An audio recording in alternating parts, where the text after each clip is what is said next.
میں اندازہ لگانے کی کوشش کر رہا تھا کہ تہذیب کو یہاں سے کیمسٹ کی دکان تک پہنچنے اور پھر فون کرنے میں کتنا وقت لگے گا، اس کے بعد کلارا کو نمبر ٹریس کرنے اور اس شخص کو اشارہ دینے کے لیے کتنی مہلت درکار ہوگی۔ تہذیب کے باہر نکلنے کے تقریباً 2.5 منٹ بعد میں نے اپنی کرسی چھوڑ دی۔ میرے اندازے کے مطابق اس شخص کو اشارہ ملنے ہی والا تھا۔ میرا اندازہ 100% درست ثابت ہوا۔ میں نے اپنے کانوں سے بیپ کی آواز سنی تھی جو اس کے ٹرانسمیٹر پر موصول ہونے والے سگنل کی آواز تھی۔ میں نے اسی آواز پر اسے چونکتے ہوئے بھی دیکھا تھا۔ سگنل کی آواز سن کر اس نے بڑی تیزی سے اٹھنے کا ارادہ کیا تھا، لیکن اگر وہ اپنے ارادے کو عملی جامہ پہنانے میں کامیاب ہو جاتا تو میری اب تک کی محنت بیکار ہی کہلاتی۔ میں نے اس لیے تو اتنی محنت نہیں کی تھی کہ کوئی عقاب میری تہذیب پر اتنی آسانی سے جپٹ پڑے۔ اس تک پہنچنے کے لیے بے شمار قربانیوں کی ضرورت تھی۔ ٹرانسمیٹر پر سگنل موصول ہونے کے ساتھ ساتھ میرا ہاتھ جیب سے باہر آ گیا تھا۔ اس وقت میں اس کی میز کے برابر سے گزر رہا تھا۔ جیب سے باہر آنے والے میرے ہاتھ میں سگریٹ لائٹر دبا ہوا تھا۔ میں نے ذرا سا رک کر سگریٹ جلائی اور منہ سے دھوئیں کے مرغولے چھوڑتا ہوا آگے بڑھ گیا۔ میں نے ایک بار بھی اس شخص کی طرف دیکھنے کی زحمت نہیں کی تھی، لیکن مجھے معلوم تھا کہ اب وہ اپنے پیروں پر بھی کھڑا نہیں ہو سکے گا۔ سگریٹ لائٹر سے نکلنے والی سوئی اتنی ہی زہریلی تھی۔ اس کے منہ سے محض ایک ہلکی سی سسکاری نکلی تھی اور روح آنن فانن جسم سے پرواز کر گئی تھی، لیکن موت نے اسے اتنی مہلت ضرور دے دی تھی کہ وہ اپنا سر میز سے ٹکا سکتا۔ اس کی سرکت سے یہ فائدہ ہو گیا تھا کہ کسی کو اس کے مرنے کا علم ہی نہیں ہو سکا تھا۔ دیکھنے والے یہی سمجھتے کہ اس نے تھک کر اپنا سر میز سے ٹکا دیا ہے، یا یہ کہ بیٹھے بیٹھے اسے نیند آئی اور وہ میز پر سر رکھ کے سو گیا۔ میں بڑے اطمینان سے ریستوران سے باہر نکلا اور ٹہلتا ہوا کیمسٹ کی دکان کی طرف بڑھنے لگا۔ مجھے توقع نہیں تھی کہ نگرانی کرنے والوں کی تعداد 1 سے زیادہ ہوگی، لیکن اگر ایسا ہوتا بھی تو بڑ موجود تھا اور وہ ایسے کاموں کا ماہر تھا۔ کیمسٹ کی دکان تک پہنچنے سے قبل ہی مجھے تہذیب دکان سے باہر نکلتی نظر آئی۔ میں سگریٹ پہلے ہی پھینک چکا تھا۔ تہذیب متلاشی نگاہوں سے ادھر ادھر دیکھتی ہوئی باہر نکلی تھی، مگر میرے سوا اسے کوئی ایسا چہرہ نظر نہیں آیا جسے وہ اہمیت دے پاتی۔ میں نے تہذیب کو گاڑی کی سمت چلنے کا اشارہ کیا اور تھوڑی دیر بعد ہم دونوں کار میں بیٹھے سفر کر رہے تھے۔ یہ تو کچھ بھی نہ ہوا، تہذیب نے مایوسی سے کہا۔ معلوم نہیں بڑ کہاں رہ گیا، پہلے پچھلی نشست چیک کر لو۔ میں نے ہنس کر کہا، ایسا نہ ہو کہ وہ مردود پھر چھپ کر بیٹھ گیا ہو، اس سے کچھ بائد بھی نہیں ہے۔ تہذیب نے پلٹ کر پچھلی سیٹ کی طرف دیکھا۔ نہیں، اس بار وہ یہاں نہیں ہے۔ تم کیا توقع کر رہی تھی؟ میں نے تہذیب سے پوچھا۔ اس موقع پر کس قسم کا ہنگامہ ہونا چاہیے تھا؟ کم از کم یہ توقع تو ہرگز نہیں کر رہی تھی کہ مادام کلارا یوں بے فکر ہو کر بیٹھ رہی ہوگی، اس کے پاس آدمیوں کی اتنی قلت تو نہیں ہوگی کہ شہر میں واقع چند ٹیلی فون بوتھوں کی بھی نگرانی نہ کرا سکے۔ یہ تم نے ابھی سے کیسے فرض کر لیا کہ اس ٹیلی فون بوتھ کی نگرانی نہیں ہو رہی تھی؟ پہلے بڑ سے ملاقات ہو جائے، اس کے بعد ہی کسی نتیجے پر پہنچا جا سکتا ہے۔ بڑ تلاش کرتا ہی رہ جائے گا اور اسے کوئی نہیں ملے گا۔ تہذیب نے کہا، بڑے یقین سے کہہ رہی ہو؟ کیا میں پوچھ سکتا ہوں کہ تمہارے اس یقین کی وجہ کیا ہے؟ فون کرتے وقت میں تنہا تھی۔ اگر کلارا کے کسی آدمی کی نظروں میں آتی تو وہ مجھے یوں ہرگز نہ چھوڑتا۔ ممکن ہے کلارا رینا سالومن کی کمین گاہ تک پہنچنا چاہ رہی ہو، میں نے معنی خیز لہجے میں کہا، اور تہذیب چونک کر مجھے گورنے لگی۔ نہیں، یہ نہیں ہو سکتا۔ چند لمحے بعد اس نے قطعیت سے کہا، اسے میری کمین گاہ تک پہنچنے کی کیا ضرورت ہے؟ جب وہ مجھ پر قابو پا لیتی تو اس کے بعد اسے کسی اور چیز کی ضرورت ہی نہ رہ جاتی۔ تمہارا تجزیہ درست ہے۔ میں ایک طویل سانس لے کر بولا، اگر تم نگرانی کرنے والے کی نظروں میں آ جاتی تو وہ یقیناً تم پر ہاتھ ڈال دیتا۔ تہذیب نے حیرت سے مجھے دیکھا۔ تمہارا مطلب کیا ہے؟ کیا نگرانی ہو رہی تھی؟ ہاں، میں نے مسکرا کر کہا۔ یہ کیسے ممکن ہے کہ ایگل سے تعلق رکھنے والی مادام کلارا یوں ہی مطمئن ہو کر بیٹھ جاتی، اور وہ بھی شیگورائے میں، جہاں انہیں ہر قسم کی سہولت میسر ہے؟ تم یہ بات اتنے یقین سے کیسے کہہ رہے ہو، جبکہ تم تو ریستوران میں ہی رک گئے تھے اور شاید آخر تک ریستوران میں ہی رہے تھے؟ تہذیب حیران ہو کر بولی، ہاں، میں آخر تک ریستوران میں ہی رہا تھا، لیکن میں نے اپنی آنکھیں کھلی رکھی تھی، اس لیے میں بے خبر نہیں رہا۔ گویا نگرانی کرنے والا بڑ کے ہتھے چڑھ گیا اور اتفاقاً تم نے بھی اسے دیکھ لیا۔ تہذیب نے کہا، مگر بڑ مجھے تو کہیں نظر نہیں آیا۔ تم نے اسے دیکھ لیا؟ میں نے بڑ کو نہیں دیکھا۔ تمہاری طرح میں بھی اس بات سے لاعلم ہوں کہ بڑ کہاں ہے اور کیا کرتا پھر رہا ہے۔ یقیناً وہ کہیں چھپا اس بات کا منتظر ہوگا کہ کوئی مشکوک شخص نظر آئے اور وہ اسے چھاپ بیٹھے۔ ریستوران سے باہر تم نہیں نکلے، تم نے بڑ کو بھی نہیں دیکھا۔ اور اتنے یقین سے کہہ رہے ہو کہ نگرانی ہو رہی تھی، پھر سوال یہ ہے کہ نگرانی کرنے والا خاموش کیوں رہا؟ خاموش رہا نہیں بلکہ میں نے اسے خاموش کر دیا، ورنہ وہ تو اپنے جارحانہ عزائم سمیت تم پر نازل ہونے والا تھا۔ میں نے تہذیب کو تفصیل بتاتے ہوئے کہا، اب تم خود ہی بتاؤ کہ بڑ بیچارے کے لیے کیا بچا؟ تھوڑی دیر بعد وہ خالی ہاتھ ہلاتا ہوا آ جائے گا، اسی لیے تم نے مجھے اس طرح فون کرنے کی اجازت دے دی کہ تم پہلے نگرانی کرنے والے کو تاک چکے تھے۔ ظاہر ہے اگر مجھے یقین نہ ہوتا کہ تمہیں کوئی خطرہ لاحق نہیں ہے تو کبھی تمہیں یوں خطرے کے منہ میں نہ دھکیل دیتا، لیکن تم نے بڑ کے ساتھ زیادتی کر دی۔ اس کے سر پر خون سوار ہے، تمہیں چاہیے تھا کہ اسے موقع فراہم کر دیتے۔ تہذیب نے ہنستے ہوئے کہا، تجویز خود اس نے پیش کی تھی، لہٰذا اسے چاہیے تھا کہ گرد و پیش پر نظر بھی رکھتا، مگر وہ بے پرواہی کا مرتکب ہوا۔ اس میں میرا کیا قصور ہے؟ اپنی عارضی قیام گاہ پر پہنچنے کے بعد ہم ٹھیک سے بیٹھنے بھی نہیں پائے تھے کہ بڑ بھی آ گیا۔ وہ آندھی طوفان کی طرح کمرے میں داخل ہوا تھا۔ میں نہ کہتا تھا، اس نے کہا، ضروری نہیں کہ ہر ٹیلی فون بوتھ کی نگرانی ہو رہی ہو، میری یادداشت اتنی کمزور نہیں ہے۔ میں نے بڑی سنجیدگی سے کہا، مجھے اچھی طرح یاد ہے کہ تم نے یہ بات کہی تھی۔ پھر کیا پوچھتے ہو چیف؟ بڑ نے ایک صوفے پر بے جان سے انداز میں خود کو گراتے ہوئے کہا، تم نے تو بیڑا ہی غرق کرا دیا۔ اس ٹیلی فون بوتھ کی نگرانی نہیں ہو رہی تھی، تمہیں دھوکا ہوا ہوگا بڑ۔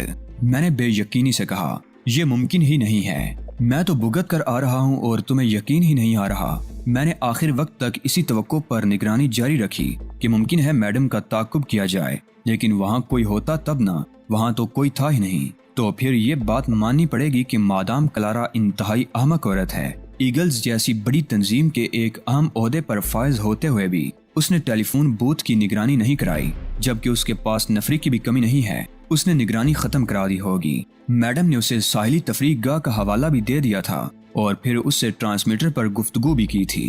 وہ سمجھ گئی ہوگی کہ اب نہ تو میڈم اسے فون کریں گی اور نہ اسے اس ذریعے سے میڈم پر ہاتھ ڈالنے کا موقع ملے گا، لہٰذا اس نے فوری طور پر نگرانی ختم کرا دی ہوگی۔ میری بات مان لو چیف، اس بار تم سے غلطیاں سرزد ہو رہی ہیں، اب تو بڑ بھی سوچنے لگا ہے۔ میں نے حیرت سے پلکیں جھپکاتے ہوئے تہذیب سے کہا، تم نے دیکھا اس نے کتنا عمدہ تجزیہ کیا ہے؟ بری بات ہے علی، تہذیب نے کہا، تمہیں بڑ کو اس طرح تنگ نہیں کرنا چاہیے۔ کیا مطلب؟ بڑ نے حیرت سے پلکیں جھپکائیں اور مشکوک نظروں سے میری طرف دیکھا۔ مطلب یہ کہ نگرانی کرنے والا اسی ریستوران میں پایا جاتا تھا جہاں ہم نے چائے پی تھی اور میرے ہاتھوں مارا گیا۔ بڑ نے بڑی حیرت اور بے یقینی سے تفصیلات سنی اور اس کے چہرے پر مایوسی بکھر گئی۔ قسمت سے کون لڑ سکتا ہے چیف؟ اس نے مردار سی آواز میں کہا۔ محنت بڑ نے کی اور پھل تم نے کھا لیا۔ اس نے ایک ٹھنڈی سانس لی۔ خیر کوئی بات نہیں، یہ تو ہوتا ہی آیا ہے، یعنی ہمیشہ محنت تم کرتے رہے اور پھل میں کھاتا رہا۔ میں نے بڑ کو گورتے ہوئے کہا، تو اس میں ناراض ہونے کی کیا بات ہے چیف؟ میں کسی سے اس کا تذکرہ تھوڑی کروں گا، تم دیکھ رہی ہو اس کی حرکت۔ میں نے تہذیب سے کہا، اپنی جیپ مٹانے کے لیے کس قسم کی گفتگو کر رہا ہے؟ اب کیا تم اس سے یہ حق بھی چھین لینا چاہتے ہو کہ وہ گفتگو کے زور پر اپنی جیپ مٹا لے؟ تہذیب نے ہنس کر کہا، چلو کوئی بات نہیں۔ میں نے سر ہلایا، تمہاری سفارش پر میں اسے معاف کیے دیتا ہوں۔ ایسے کام نہیں چلے گا چیف۔ بڑ نے صوفے کے ہتھے پر گونسا مارا۔ میں نے بہت عرصے سے کسی یہودی کا خون نہیں کیا ہے، اگر تم نے مجھے موقع فراہم نہ کیا تو میں خود ہی کچھ کر گزروں گا۔ میں سمجھتا ہوں بڑ، میں نے اچانک سنجیدہ ہو کر کہا، میری طرح تم بھی 6 ماہ رینڈل کی قید میں رہے ہو، میں تمہاری ذہنی کیفیات بہت اچھی طرح سمجھ سکتا ہوں، لیکن ہمیں آنکھ بند کر کے کسی اندھے کنویں میں چھلانگ لگانے سے گریز کرنا چاہیے۔ ہماری زندگیاں اتنی سستی نہیں ہیں کہ انہیں یوں قربان کر دیا جائے۔ ہمیں بہت طویل جنگ لڑنی ہے، ہماری تو ایک ایک سانس امانت ہے، ہمارے وسائل بہت محدود ہیں۔ یہودیوں کے خلاف ہم بہت بڑے پیمانے پر صف آرا نہیں ہو سکتے، لیکن جس حد تک بھی ہو سکتے ہیں ہمیں اس میں کوتاہی نہیں برتنی چاہیے۔ وہی ایک تجربہ جس کی بنیاد پر تم یہودیوں سے الجھ پڑنے کے لیے مضطرب اور بے تاب ہو رہے ہو، کیا اس تجربے سے ہمیں سبق نہیں لینا چاہیے؟ کیا تم نے نہیں دیکھا کہ رینڈل کتنے منظم طریقے سے کام کرنے کا عادی ہے؟ تم نے اس کی پھرتی نہیں دیکھی، اس نے کتنی آسانی سے ہمیں اپنے جال میں پھنسا لیا تھا اور اس سے نکلنے کے لیے ہمیں کیا کیا پاپڑ بیلنے پڑے۔ کیا تم چاہتے ہو کہ اپنی کسی جلد بازی سے ہم دوبارہ اسی مقام پر جا کھڑے ہوں؟ تمہارے ساتھ بس یہی تو ایک مصیبت ہے، تم سوچتے بہت ہو۔ بڑ نے بے بسی سے کہا، جب سوچنے کا وقت ہوتا ہے تبھی سوچتا ہوں، اور جب عمل کرنے کا وقت آتا ہے تو اس وقت صرف عمل کرتا ہوں۔ ماسٹر لیکوان سے تربیت لینے کے بعد بھی تم یہ بات کہہ رہے ہو؟ بڑ نے حیرت سے کہا، اس کے بعد ہی تو یہ بات کہہ رہا ہوں۔ ورنہ پہلے کبھی تم نے ایسی بات میرے منہ سے نہیں سنی ہوگی۔ تم پر جزیرہ مرگ کی آب و ہوا نے منفی اثرات مرتب کیے ہیں، شاید وقت گزرنے کے ساتھ ساتھ وہ کسی وقت زائل ہو جائیں، ورنہ اس کی امید تو نظر نہیں آتی۔ تم گدھے ہو، میں نے برا سا منہ بنا کر کہا۔ مادام کلارا نے اپنے گرد جو حفاظتی جال بن رکھا ہے، ہمیں وہ جال کاٹنا ہے۔ تم یہ چاہتے ہو کہ ہم احمقوں کی طرح منہ اٹھا کر اس کی کھچار میں گھستے چلے جائیں۔ تم اس سے یہ احساس دلانا چاہتے ہو نا کہ وہ ناقابل شکست نہیں ہے، بڑ نے سوالیہ لہجے میں کہا۔ احساس دلانا چاہتا نہیں ہوں، بلکہ اس زمن میں ہم نے عملی اقدامات بھی کیے ہیں جن کے نتائج بہت جلدی برآمد ہو جائیں گے۔ یہ کام بڑے پیمانے پر ہونا چاہیے، بڑ نے کہا۔ ہم تینوں کے علاوہ علی گروپ کے اور اراکین بھی ان اقدامات میں شامل ہونے چاہیے۔ بڑ کی اس بات سے تو میں اتفاق کرتی ہوں، تہذیب بولی۔ تم نے علی گروپ کے اراکین کو مستقل نظر انداز کر رکھا ہے، تمہیں ایسا نہیں کرنا چاہیے۔ میرا کوئی بھروسہ نہیں ہوتا تہذیب، معلوم نہیں مجھے کب کہاں جانا پڑ جائے، اس لیے میں چاہ رہا تھا کہ علی گروپ کے اراکین کو تم مستقل طور پر اپنے چارج میں ہی رکھو۔ تمہیں کب اور کہاں جانا پڑ سکتا ہے؟ تہذیب نے پوچھا۔ کلارا میری منزل نہیں ہے تہذیب، میرا ہدف تو رینڈل ہے۔ کلارا کے بعد میں ان لوگوں سے نمٹوں گا جو ایگلز کے بڑے کہلاتے ہیں، پھر رینڈل کا نمبر آئے گا۔ مجھے نہیں معلوم کہ کل میں کہاں ہوں گا، ممکن ہے ایسی صورتحال پیدا ہو جائے کہ مجھے فوری طور پر شی گرائز سے روانہ ہونا پڑ جائے، لہٰذا بہتر یہی ہے کہ انہیں تم خود بھی دیکھ لو۔ تم کہیں نہیں جاؤ گے علی، تہذیب نے قطعی انداز میں کہا۔ تم سے دوری کا کرب مجھ سے برداشت نہیں ہوتا، جو مہم بھی درپیش ہوگی اس میں تمہارے ساتھ رہوں گی۔ یہ تو وقت اور حالات پر منحصر ہے، میں نے کہا۔ مستقبل کے بارے میں کوئی پیش گوئی تو کی نہیں جا سکتی، میں تو صرف ایک بات جانتی ہوں، اور وہ یہ کہ حالات کچھ ہی کیوں نہ ہوں، میں تمہارے ساتھ رہوں گی۔ بڑ کا تم پر اتنا حق تو نہیں ہے جتنا میڈم کا ہے، اس لیے بڑ تم سے صرف درخواست ہی کر سکتا ہے، آگے تمہاری مرضی، جو حکم بھی دو گے بڑ اس سے سرتابی نہیں کرے گا۔ تم دونوں تو پنجے جاڑ کر میرے پیچھے پڑ گئے ہو، میں نے بے بسی سے کہا۔ بابا جب وقت آئے گا تب دیکھی جائے گی، قبل از وقت میں کیا کہہ سکتا ہوں، میں کچھ سننا نہیں چاہتی۔ علی گروپ کے ارکان کو تم نے بری طرح نظر انداز کر رکھا ہے، میں عاطف اور طلحہ کو بلا رہی ہوں، اس وقت کے بعد وہ تمہارے چارج میں ہوں گے۔ میں ایک طویل سانس لے کر رہ گیا اور تہذیب جا کر ان دونوں کو بلا لائی۔ عاطف ایک تنومند نوجوان تھا، جبکہ طلحہ دبلا پتلا تھا، مگر اس کی آنکھیں بہت چمکدار تھیں۔ دونوں مجھ سے بڑی عقیدت اور گرم جوشی سے ملے۔ بیٹھو۔ تعارف ہو جانے کے بعد میں نے ان دونوں سے بیٹھنے کو کہا۔ تم دونوں کا تعلق غالباً فلسطین سے ہے؟ میں نے پوچھا اور دونوں نے اس بات میں سر ہلا دیا۔ تمہارا انتخاب چونکہ تہذیب نے کیا ہے، اس لیے مجھے اعتماد ہے کہ تم دونوں ہی کارآمد ثابت ہوگے۔ میں نے کہا، یہ بتاؤ طلحہ کہ علی گروپ میں شمولیت سے قبل تم کیا کرتے تھے؟ میں ایک ماہر نقب زن ہوں جناب، میں نے مقبوضہ فلسطین میں آنکھ کھولی تھی اور بچپن سے ہی میرے دل میں یہودیوں کے لیے ہر فلسطینی کی طرح نفرت بیٹھی ہوئی تھی۔ ممکن ہے یہی وجہ ہو کہ میں نے نقب زنی کا پیشہ اختیار کر لیا۔ کچھ اندازہ ہے کہ تہذیب سے ملاقات ہونے تک تم نے نقب زنی کی کتنی وارداتیں کی تھیں؟ تعداد سینکڑوں تک پہنچتی ہے جناب، طلحہ نے شرمندگی سے کہا، لیکن میرا نشانہ ہمیشہ یہودی ہی بنے۔ ٹھیک ہے طلحہ، میں سمجھتا ہوں کہ اپنی دانست میں تم ایک نیک کام کر رہے تھے۔ تم نقب لگاتے ہوئے کبھی پکڑے بھی گئے ہو؟ میں ایک ماہر نقب زن ہوں جناب، طلحہ نے فخریہ لہجے میں کہا۔ صرف ایک بار میں پکڑا گیا تھا، مگر میرے خلاف کچھ بھی ثابت نہیں ہو سکا۔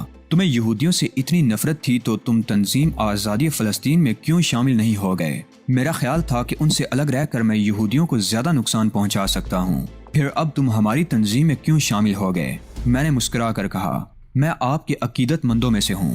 یہ تو میری خوش قسمتی ہے کہ میڈم سے ملاقات ہو گئی، ورنہ میں نے کبھی سوچا بھی نہیں تھا کہ مجھے اتنا بڑا اعزاز بھی مل سکتا ہے۔ میں تمہارے جواب سے مطمئن نہیں ہوا طلحہ، صرف عقیدت مندی کی بنا پر تو اتنا بڑا فیصلہ نہیں کیا جا سکتا۔